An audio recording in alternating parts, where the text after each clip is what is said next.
What's Blazing Dragon Ninjas? Today I'll be showing you how I made Yami Marik's wig. So without further ado, let's blaze straight into the video.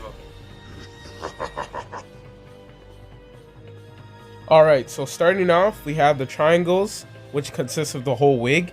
And these are the dimensions, 8 inches in the height and 9 inches by the base.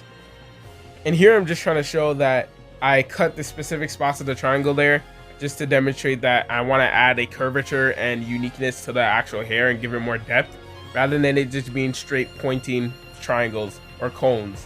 Now at the ends of the triangles, you will now see it curve into a certain point, just like how Marik's does in the anime.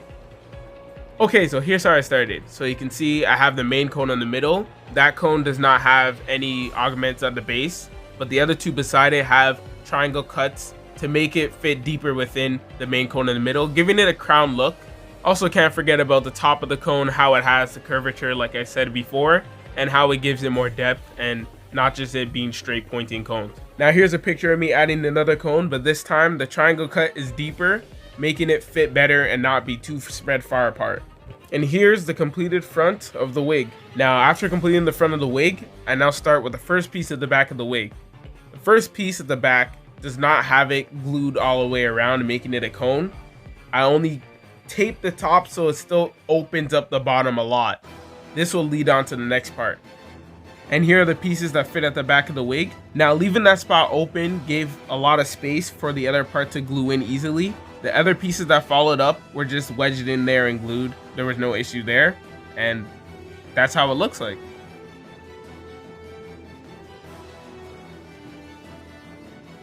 This part of the cone has 3 distinct segments. The 2 up top get glued onto the main part of the wig, and the bottom one I'll go into further detail later. Now this cone is a bit different because you actually have to make the base of this one a bit bigger. I would say make the base of this maybe 12 inches. Also increase the height of the triangle, which would make it around 11 inches. This cone is supposed to represent a certain part at the back of Marik's head. Almost at the back, is kind of like in the middle. And I'll put the picture up on the screen here.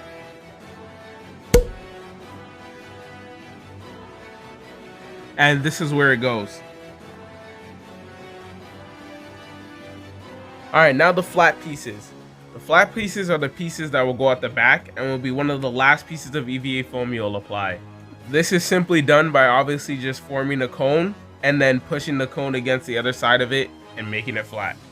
Now here's where the 3 segmented piece of that EVA foam cone comes into play. The segment we left at the bottom, which I said I'll get back to, is where you'll use this flat piece and glue it on there. This is a low charge, basically. The flat piece like this, the flat one that you made for the back of the head. You just put it right here, put it under this cone, but make sure it rests along the edge of this cone. Focus, camera, come on. Just like that. So you want this to go under, so like here. So it kind of shapes the part of the head. That's what I'm assuming what happened. So yeah. Okay, now onto the weird front piece of Marik's hair. Now this is the first piece you'll make, along with the dimensions I put on the paper. So for the first piece, you want it to be about 4.5 inches tall. The base kind of varies depending on how long you want it to span across. And also you're going to need to use 5mm EVA foam. The stuff at the bottom are the steps that coincide with the front piece. You don't want to put the front piece directly flat on the back piece. You kind of want it to be angled and to point out. Here's the design of the front piece along with the dimensions. Now the actual hair of the wig. Though you're probably wondering, how is it already completed? You didn't show any steps for it? And let me tell you why. It's due to the simple fact of all the gluing, the drying, the time constraints, and everything that's just in the way, all the other side tasks that come up and everything that just annoys you, and then the whole time you have to put the hair in your hand gets sticky and it's just super annoying. But that's just a gist of rage that I go through. Honestly, there's a lot more that happens, but I just dimmed it down a little bit. And there's so much more that just annoys me. Also my phone being low on storage. Me trying to clear storage, but knowing that I need some storage to record, and some of the storage is taking up a lot of it actually is by the recording, so it just gets more annoying, so that just happens. That's why I forget to record, if not record. Enough of my yapping, let's go into actual wig. So I obviously used some spray adhesive. That's the main part, the sticky part. The long strand of hair, as you can see here, is purely just made out of hair and no EVA foam. Making it is very simple. All you need to do is just get spray adhesive, spray it on both ends, make one end pointed to the other end flat, and the flat end you just glue it onto the rest of the wig. For here, here, and here, as crazy as it looks, these are intentional. These are simply also the same thing as a long strand of hair at the front. It's just ball of hair basically, or strand of hair, and you spray adhesive at the ends and glue it on. I haven't gone over how I put the hair on the wig yet, since I've already explained it in my previous video, and this is the updated version. I didn't necessarily feel like going over that, but I'm gonna just quickly say it anyway.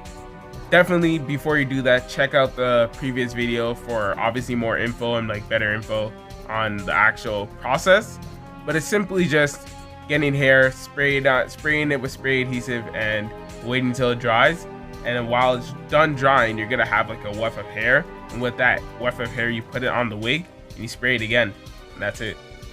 And now for a video of me attempting to explain the finished product. Alright. So we got a quick tour of the wig. These are just made out of just the hair, and you just use spray adhesive at the ends and at the top of it. So basically the ends, if you use it at the ends, you'll form this. You don't need much spray adhesive on here. You'll form the parts that goes on the top, on like the front of his shoulders, I believe.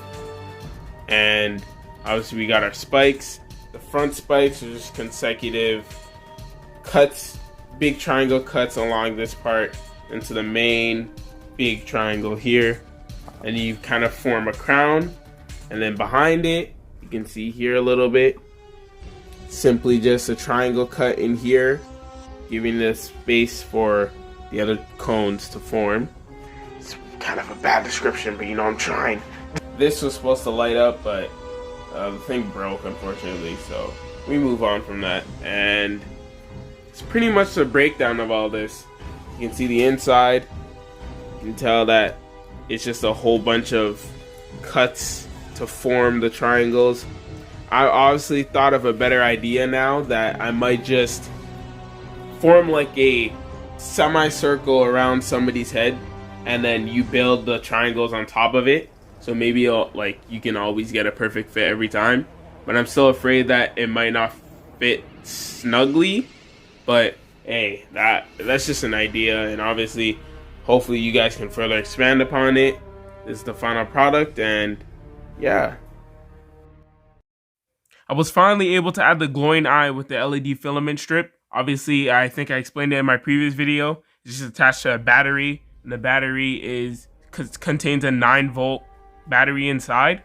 And with that being connected, it works through a positive and negative like thing. It's electric stuff, you know. I'm not really into that stuff, so you know, when I get better with electricity stuff, then I'll get back to you on that, to be honest. But without further ado, let's head on to the showcase.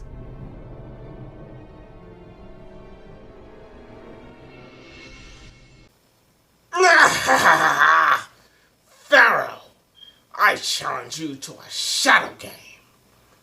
Whoever loses dies. Marik! No longer will I allow you to pursue your evil deeds from now on. Now that I'm here to stop you, you will lose against my card. Stuff well, Pharaoh.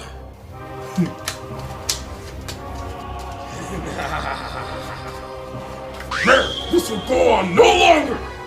My turn. Draw. Pharaoh, it seems like you've lost this game. I tribute summon 3 of my cards to summon the Almighty.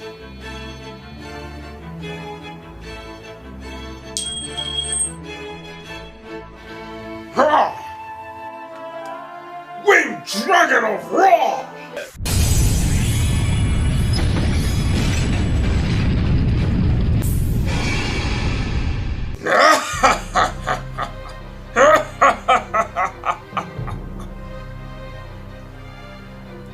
Seems like you've lost, Pharaoh. You're finished here. Winged Dragon of Ra! Attack him directly.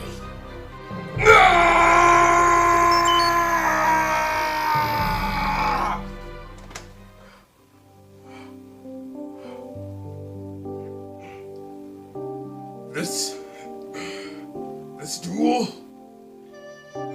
is not over! I draw. I activate Eternal Soul! Since I have a Dark Magician in the graveyard, I can special summon it to the field. I can either add a Dark Magician to the field from my graveyard, or I can add a Dark Magic attack for 1,000 knives from my deck. Now, my ever-faithful companion, Dark Magician!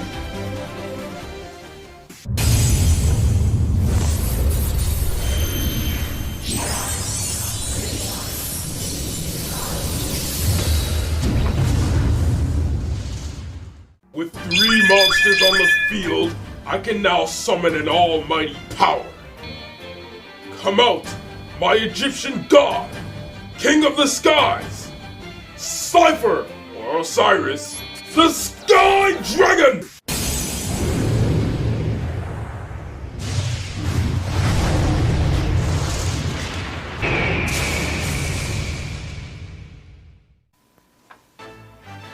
Attack! Slifer! Thunder Force attack! Go, Slifer!